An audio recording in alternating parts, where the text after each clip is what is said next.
Blog Talk Radio.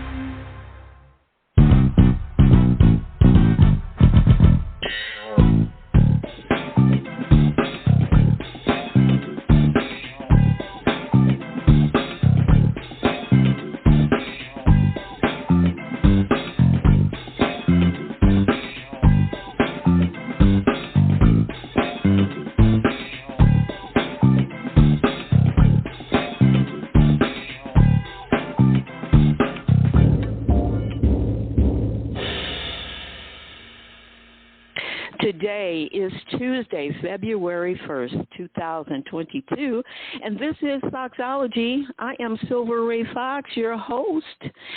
Yep, we have slipped right on into February. I'm wondering, did it catch you off guard? Maybe just a little bit? Well, that's because time just seems to fly, huh? At least that's what they say. Well, the truth is, the matter of fact is, it doesn't move any faster or slower ever. That's just us getting caught up in the pace, calling it what it seems like.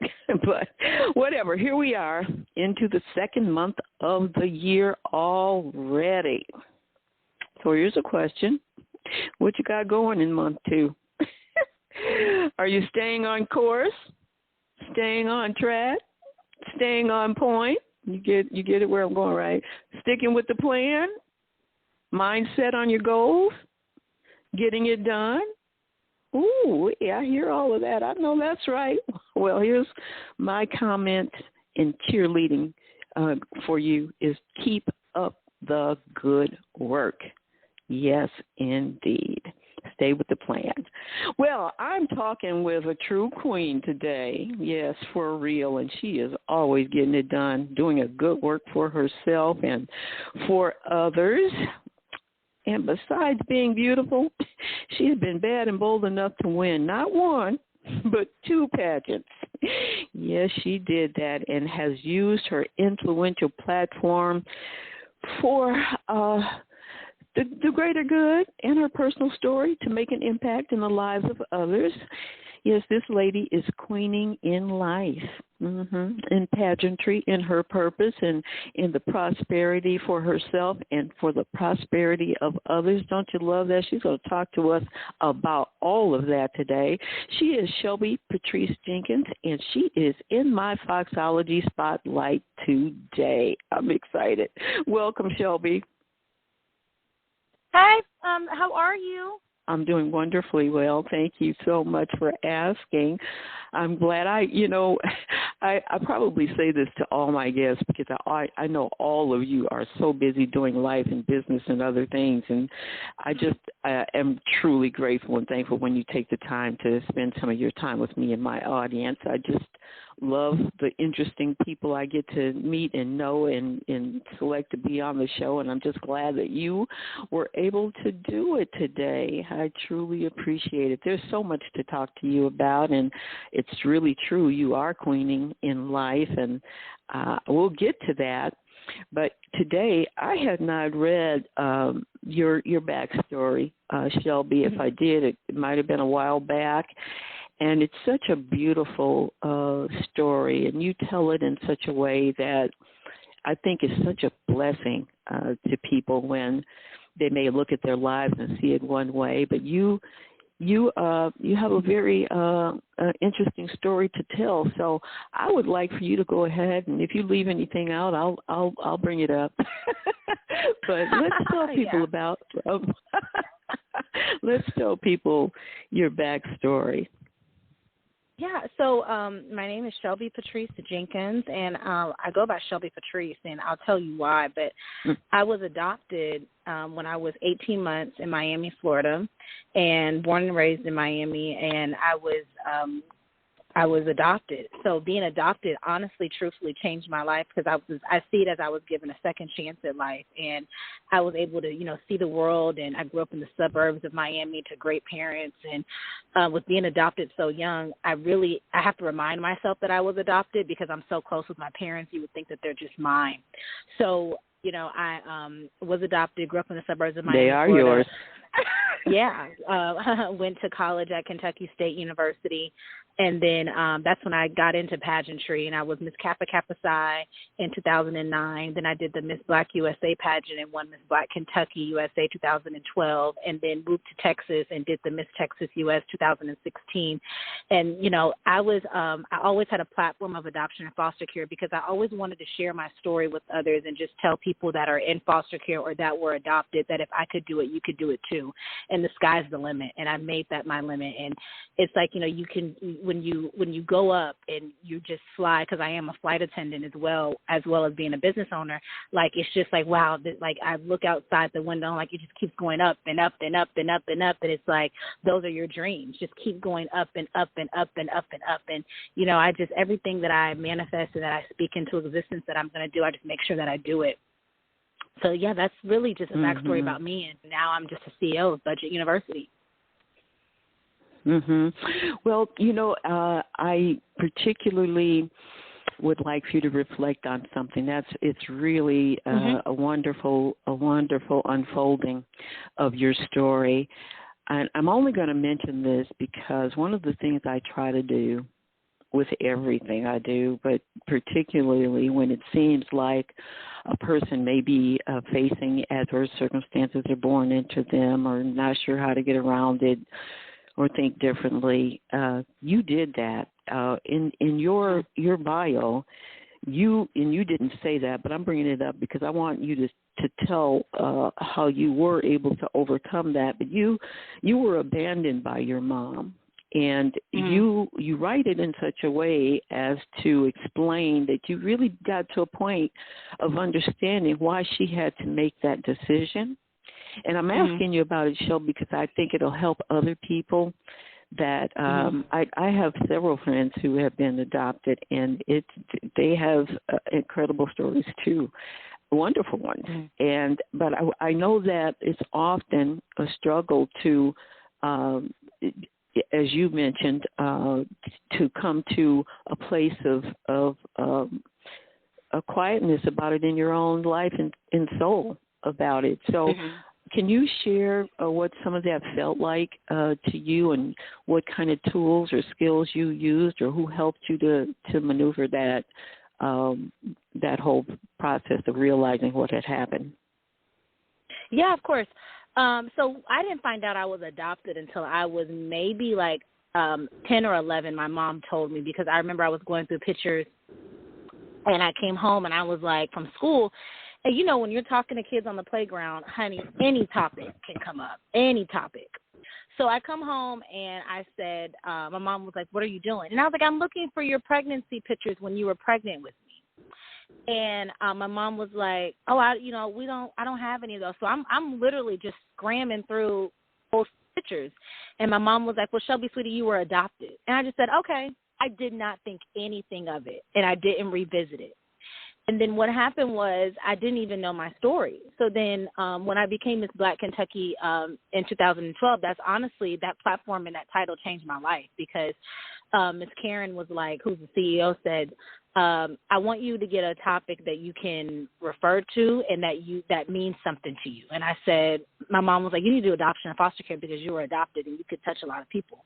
I was like, but I don't know my story of being adopted. My mom said, well, when you're ready, we could tell you. So she finally told me my story, and I got my paperwork. And the paperwork that I got was from the court. And I found out I was adopted on September 11th of 1991, and that's when I was in the system. And then I said, well, what happened? And then the caregiver left a note to the caseworker saying that her name was I forgot the caregiver's name, but she said this young lady, this little girl was dropped off on my porch, and no one came back for her for a couple of days. So I dropped her off at the food stamp office. So I was at the food stamp office, and they were like, okay, well, whose child is this? We don't have a name. We don't have a date of birth. We don't have anything. And so, of course, I'm gathering all this information from my parents. At the time, I'm just like, how could somebody do this? Like, how could you be so irresponsible? But as the story kept going on and it kept getting deeper, the caseworkers were telling my parents, like, her mother did come back for her. She was speaking a different language. And while she was speaking a different language, she was like screaming and she was frantic for looking for her daughter. Like, who is this who is she? Like, where is my child? I left her. And they were like, well, ma'am, you left her, so she's in the foster care system now. So my mother left. My mother left the scene of the food stamp office, and I was in the system now. I was, up for adoption. And then I got adopted, and in the midst of all of that, when I was adopted, I was going to doctor's appointments. And still till this day, I hate the dentist. I do not like the dentist. And that was because when I was born, I didn't have enough enamel in my teeth. And come to find out, it was because my birth mother was on drugs. And drugs, when you're pregnant with someone and you're doing drugs, it can have a problem with your birth of your child, and that's what happened with me. So I had a deficiency, an enamel deficiency. So I had to get a lot of teeth work, and the government paid for a lot of my teeth work and all that stuff. But of course, with being adopted, I did not have paperwork. I did not have any documents. So they were like, "What are we going to do? Like what is like we don't even have this child's date of birth." It is so crazy because when I went to the doctor, my parents took me for my physical. The doctor said, all right, so we ran their test on her. We did blood work. So we're just going to do an estimate. So the doctor gave me July 12th. If you look at a full calendar, July 12th is basically the day he gave me because that's the middle of the year. So they just gave me the date of birth of July 12th.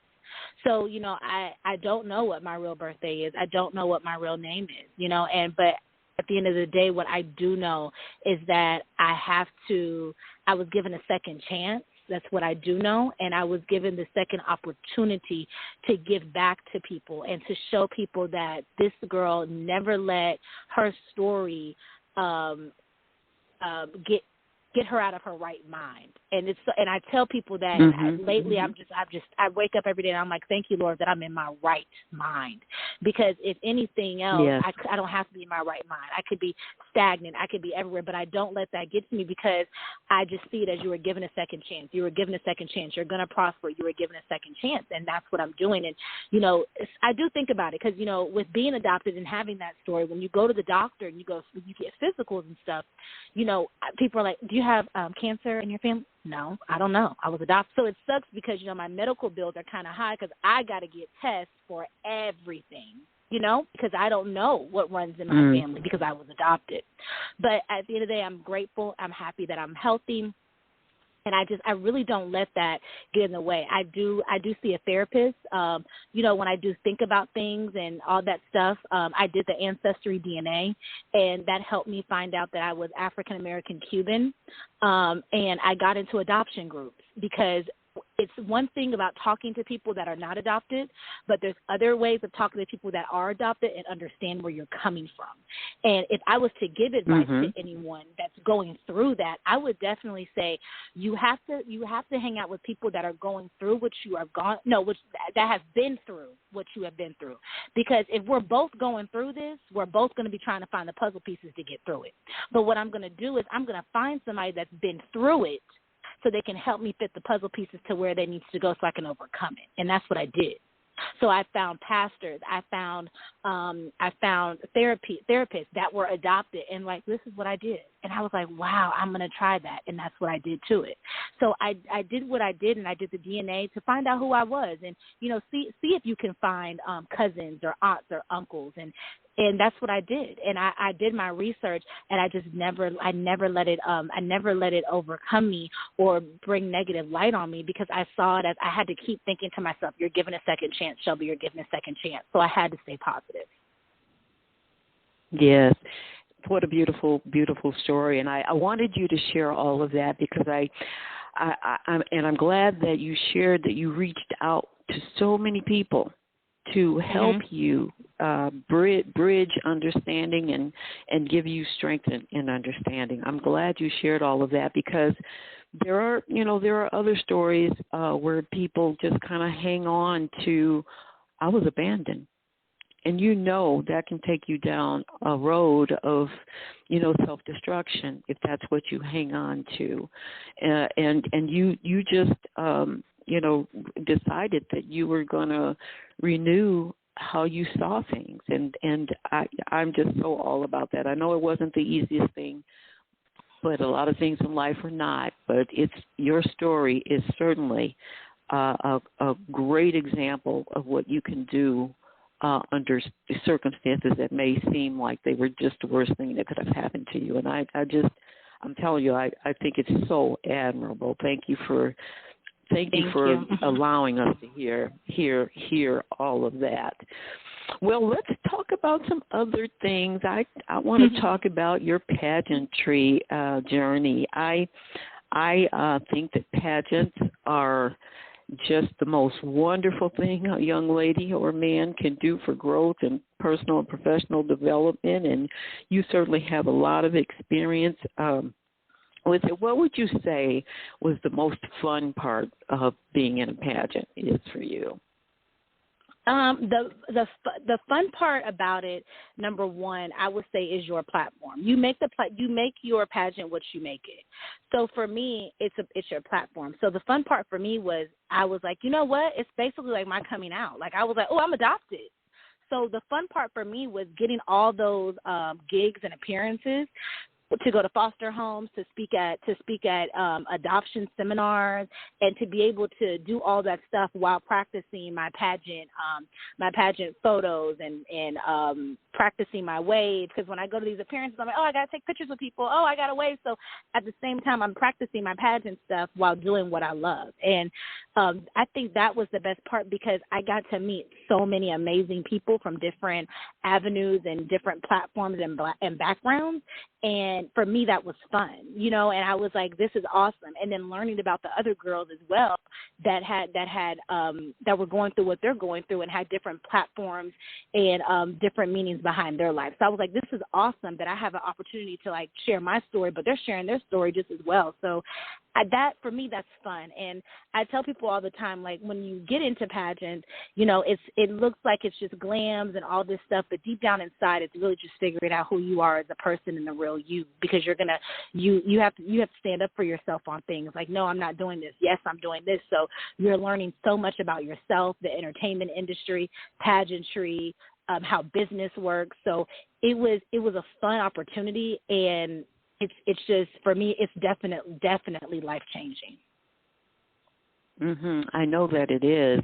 I was going to say, I think for a lot of women, and you can please reflect on this for me, come into it and it's their first experience at true personal growth and development. And when I say that, I think the glam part of it is exciting. If that's, most women are thinking about that. It takes you to you level up when it comes to glam for pageantry. And I think a lot of women are looking for that, and a lot of them had never experienced it. I don't know if that was true with you, but all the glamming with the makeup, the hair, and learning how to walk and present yourself and all of that with confidence is a whole other thing that never leaves you, I think. Mm-hmm. What about you? What do you think about that as far as? Like you said, it builds up another set of confidence. And it's like when you're getting up, it helps you, because for the confidence that I was getting built up was, Shelby, you're putting on this crown not just for you but for everyone else, because now you're basically, you don't even know it, but you're persuading other girls, and other girls are looking up to you like, oh, I want to do that too. So they're studying the way you walk, the way you talk, the way you put your makeup on, everything, and you're just getting glammed up, and they're looking at you, and they're building up self-confidence because of what you are. So it's like a domino effect. You've already built up your self-confidence, but while you're building up my self-confidence, and while I'm sitting here getting hair and makeup done, I'm building up this next girl's self-confidence that I didn't even know that she was lacking. Mm-hmm. So it's like, it's super powerful. Yeah. It's awesome. Well, you said a key thing a few minutes ago, and that's that it's life-changing, and that's a lot of what I was alluding to, because you come in and you may not be as confident, you may not feel as great about yourself as you do by the time you're really in it, and you've evolved in it. You've really become a blossoming type of individual by the time you hit that stage and you're competing. That's what I was referring to. I think I've always said that I feel all women and girls are winners, There is not just one winner. Everybody wins if you participated in a pageant, because you've gotten so much empowerment. You've gotten so much information. And you mentioned that about business, professionalism, just so much that you're able to come away with that from. And I do know your pageant owner and director, not personally, other than we became friends on Facebook, and I've had her on the show as well, and I know she's got fierce goals when it comes to what happens with all of you. It's just the most dynamic thing. So I say all of this to even encourage women to participate, not just because they want that crown, because as I said, hands down, you walk away a winner from a pageant if you've done it right. You know, and exactly. And that's why I tell everyone, like, you know, if you did it, it's like everybody's going for this main title. Like, let's say they're going for the main Miss Black USA, Miss USA, Miss America. I want that title. Like, that's the one that I'm going through. I want to go for. But you're still winning because you're still going back home as your Miss State. Whether you're Miss Kentucky, Miss Florida, Miss Texas, you're still going back home as that, and you're still a winner, because you're still a winner because it took courage to get up there. You know, it took courage to not give up throughout that whole year that you were prepping for. So you're still a winner because despite it all, you beat the odds of even just making it this far to even touch the stage and to even be able to walk and to do that. Because a lot of people just, they don't even have the courage to do that. It's just a goal setting. Like, you know what, I didn't win, but when I was practicing, I kept talking to Silver Ray, and I kept trying to get this one quote right, and I finally got it right on stage. Give yourself a pat on the back for that, because you won just that part. So, you know, for me, it's all of that is just life-changing, because all those experiences when you're on that stage, you can take with you for the rest of your life and just learn from experiences. And it's just like Miss Karen used to say, it's never what happens to you, it's how you respond to it. So I'm going to respond as a winner because that's what I am. Yes, indeed. Well, thank you for sharing that, because I believe in so much personal and professional development. I mean, it's what I do, and I encourage those who are reaching for that kind of development with the glam and with the, you know, the confidence and walking and being on stage. Boy, that experience is just a powerful one, and we keep saying it, but it is life-changing in the best way for a woman or a girl. So I'm glad we talked about that. I want you mentioned this a little bit earlier, but we've got time, if you've got time, to talk about your role as an adoption ambassador. And if you can just tell a little bit about that. And again, I'm bringing that up because I know that choice needs to be made, whether it's under adverse circumstances, like your mom just couldn't do what she felt you deserved in life. But there are other circumstances where women just feel the need to not care for the baby and didn't choose another option. So I want you to share what you do as an advocate, and to help women understand that option as a viable resource. Yeah. As an adoption and foster care advocate, number one, my main goal is to spread the word about adoption, and to let people know that adoption is not a bad choice. Just because you put a child up for adoption does not make you a bad person, mother, father, or whatever. It's a choice that you made to say, you know what, I want my child to have a better life that I cannot provide for them. That's basically what it is. And with so much going on with being adopted, there's so many perfect incentives for kids. So just imagine if you can't give that child a college life, the college lifestyle that you feel like they deserve, they get that. With being adopted, you know, you get state money for that. I'm an advocate for that. I'm an advocate for the fact that, you know, a lot of parents are like, you know, I can't have children. So why not, if you can have a child and you're not able to provide for a lifestyle, but you have somebody that cannot have a child, why not just be able to say, you know what, not necessarily here is my child, but let's go through the adoption child so you can raise this child. Because at the end of the day, there's so much going on in the world, and as a person that was in foster care at a very, very, very young age. I really don't remember much about it. I do know that it's not a fun place, and a lot of kids they just want that loving, and everyone deserves to be loved, like everyone on this earth. Everyone deserves to be loved and deserves to be given a home, and for me, that's as an ambassador, I just try to put shine the light on adoption and say, just, you can always adopt. And there's so many avenues. If you want a secret, you can have a closed case file or an open file where if it's closed, they can't look at who you are. If it's open, they can come find you.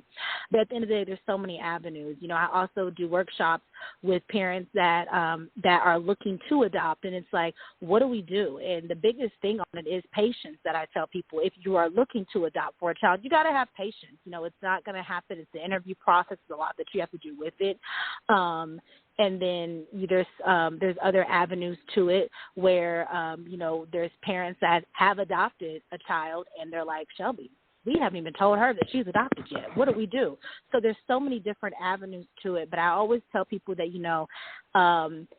there are other avenues out there that happen, with young pregnancies and stuff like that. And it's okay to adopt. If you're like, I'm going to have the baby because, I don't want to have an abortion, but I don't want to do this, but I want to have the best for my child. It's okay to adopt because I was given up for adoption and I'm blessed to say I'm happy. And, I will say that everybody's heart is different. But I tell people all the time from my experience and just speaking from me, if I was to meet my birth mother right now, I would not be mad at her. I would tell her thank you, and I would give her a hug and see if she needs anything because look at what you did for me. So you have to think about it like that. If there's anything that you want for your child, if you say you want the best for this child, you would give them up for adoption so they could be given a life that's best for them that you wanted. Mm-hmm. Is there anywhere that you would like to point people to for reaching out if they would like to know more? Yeah, there's is there a particular agency or? Yeah, so there's lots of agencies around. Adoption is Beautiful is one agency. Adoption is Beautiful, and then there's your local states as well that you go through because I always promote the states for me because I've seen so many programs that they give and workshops that I think are awesome. So I always say go that route. But I was for Adoption is Beautiful, and I love them, and they're an amazing agency. Okay, great. Okay, well, good deal. I know that you also have another business entity that you have launched, and we're going to talk about money, honey, because you have a pretty wonderful story about how you got your business launched as well. So tell us about Budget University. Yeah. So Budget University is a financial literacy program, and what it is that it teaches financial literacy. I have all sectors for kids, college students, parents, and what it is that it has programs for basic banking, credit, investing, real estate, 401k, and life insurance. And what it is that it helps people gain the basic knowledge of those topics. And right now we have launched an LMS, which is a learning management system, where we are pitching out to superintendents, board of directors, school directors, charter schools, private schools. And the LMS teaches kids financial literacy through history, science, English, and math. And it's so cool because we're going out into the school systems and we're giving these kids the opportunity to learn financial literacy because when it comes down to this generation, this age, it's all about, what you see on social media, who's buying what, but the biggest thing is what are we doing with our money? And we're at a day and age right now, especially with college, where we're graduating from college and we're, some of us might get that $60,000, $70,000 job and we don't know what to do with our money. We need to know that, it's time to start putting 50% in the 401k. It's time to start saving. What is an emergency savings fund? And even when you go to college and you see these student loans and it's like, oh, I got approved for $40,000 this year. My semester's only $20,000, so I'm looking at a $20,000 refund check. No, So we're teaching kids, the proper way to spend their money and just the basics on what to do with your money. And that's the best thing. And we have an app coming out in March. The app will drop in March, and super cool, where you can put in your check. So say your check is $3,000, and it'll give you a chance to put in all of your bills, and it'll let you know how much money you have left over for your check. And that right there is just balancing your money and seeing exactly where your money is going. Because a lot of us just swipe, but we don't see where our money is going. And this is just giving people opportunity. And the app is also going to have a game on there where it's going to be like a nice little crossword puzzle where you can have the opportunity to play games of financial words. So you're getting your financial literacy up as well. So I'm super excited about that. Mm-hmm. Well, as I mentioned, and as you can tell already, I kind of like going with some of the backdrop of this. And when you started, I'm looking at, the information that I printed out about you, and those are all fabulous tools to use, and I think everybody needs to be taught about how the value of money and how to manage it. I think everybody should have some type of formal education in it, because it just is necessary in my opinion. But I think it's commendable how you described how it launched, and I'll just read it a little bit of it very quickly, and you can reflect on it. But you say Budget University was founded in 2020 when I was furloughed from American Airlines. When I had downtime in between flights, I would sit down, budget, and write out my financial goals. I started to see a transformation in my own financial reality. I was even able to buy a house during my furlough status. This caught the eyes of my coworkers, who began to reach out to me and inquire about how my financial situation was so good despite my current furlough status. My coworkers began reaching out and asking for help with their financial plans. I taught them the same techniques that I had mastered during my journey, and they began to have success as well. That's powerful. Yeah, and I'm going to actually add some more.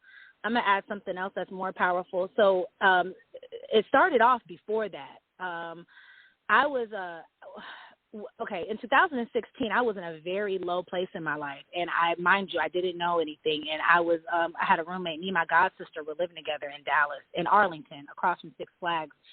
And I was working like 3 jobs, right? And what happened was I became a flight attendant, and Dallas was not offered as a base. So when you're a flight attendant, you have different bases. So Dallas was not offered as a base, but the bases were L.A., New York, Boston, San Francisco. So I told my parents, and they were like, you know what, Shelby, just move on home. And I was like, okay. And it made sense because my grandmother was sick at the time. And I said, okay. So she was in rehab, and I'm 26 at the time, and 26 years old, going back living with your parents, that's a big no-no, because, you're already in your own ways, they're in their own ways, but now you're back to the rules. And I was like, this ain't going to work. So my dad was like, you know what, to save the peace in my house, because at the time I was home. I believe my brother was living home too, because he just graduated from FAMU, or he was going to FAMU, and my sister was home, and she was in high school. My dad said, this is the deal. You stay with your grandmother in Coconut Grove, which is 11 minutes, literally 11 minutes from the airport, but on your off days, you need to pick up your sister from school or take her to school. And I was like, deal. I said, how much do I pay for rent? He was like, we don't want you to pay rent. You need to save your money. But you need to look up the average rent in Miami, and that's how much you need to put in your savings. So I was putting $1,500 to $2,000 in my savings account a month.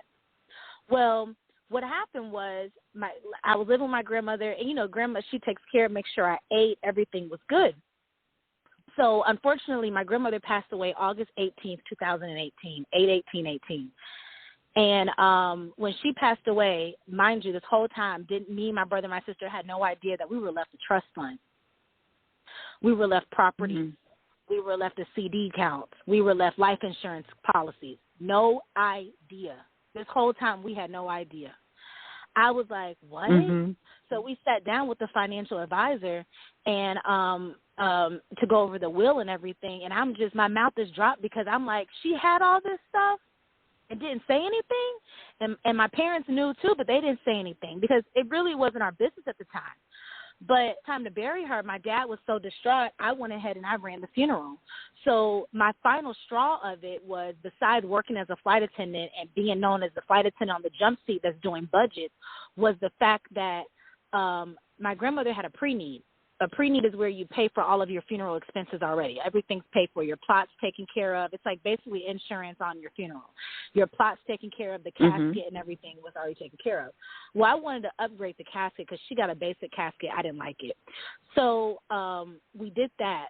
And then when it was time for her plot, we found out that she gave her plot to her brother's wife. So then we had to go to another burial yard opposed to an all-black burial yard. So we went to a Hispanic burial yard in Miami, and this is when I had the final straw, and I said, I got to do something to change this. The lady said to me, your grandmother died on a Friday, and you're burying her on Friday. She said, I've never seen a black family so organized. And that was it. I was like, there has to be some type of financial literacy for this. And I didn't take it offensive. I wasn't mad at her, but I asked her questions. I said, well, what do you mean?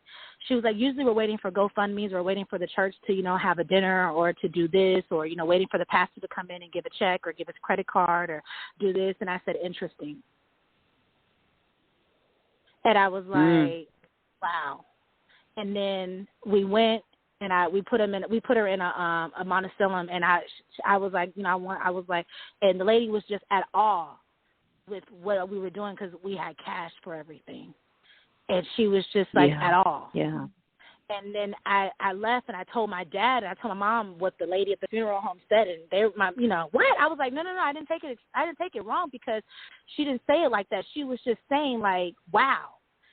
Because, people were sitting and that's when I learned the funeral industry is a business and people are up here doing GoFundMe because, people were in the freezer 2-3 months and not 2-3 months, for weeks. And then that adds on, like that's money. It's like a hotel fee. Like, it's like they're charging you and it's just crazy. And I was like, we have to know, because if we know better, we'll do better. And that's why I was like, I'm putting all of this into Budget University. So when my grandmother passed, I moved 2 years later, moved back to Dallas, bought a house, and that's when flight attendants were just blowing me up. Like, can you help me? We're getting severance pay, but, I don't know how much, I don't know what to do with my budget. I'm like, okay, well, let's pull it.